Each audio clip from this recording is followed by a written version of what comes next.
মালিকের ছেলে মালিক হবে, শ্রমিকের ছেলে মালিক হবে না? রাজার ছেলে রাজা হবে। আমার একজন শ্রমিক ভাইয়ের ছেলে কি প্রধানমন্ত্রী প্রেসিডেন্ট হওয়ার পথে কোনো নিষেধাজ্ঞা আছে? আমরা চাই সেই শ্রমিক বন্ধুটি ভাইটির ঘর থেকে আগামী দিনের প্রধানমন্ত্রী বের হয়ে আসুক। সেই শিক্ষা, সেই পরিবেশ সরকারকে, রাষ্ট্রকে নিশ্চিত করতে হবে। মুক্তির ময়দানে লড়াই হবে। আমাদের অধিকার, জনগণের অধিকার আবার পায়ের তলায় পিষ্ট করার পায় তারা শুরু হয়েছে। আমরা সংসদ থেকে বের হয়ে এসেছি, কিন্তু আমরা আবার সংসদে ফিরে যাব। মাঝখানের জনগণকে সাথে নিয়ে জনগণের মুক্তির আন্দোলন আমরা গড়ে তুলব।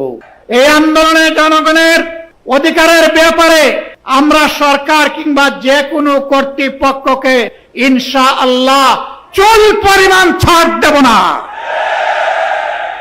সেই আন্দোলনে অতীতের মতো গৌরবময় ভূমিকা পালন করার জন্য এগিয়ে আসার আহ্বান আপনাদের মাধ্যমে আমি গোটা শ্রমিক সমাজের কাছে রাখলাম। ইনশাআল্লাহ মুক্তির ময়দানে, আন্দোলনে, জনগণের মুক্তির লড়াইয়ে আবার দেখা হবে রাজপথে।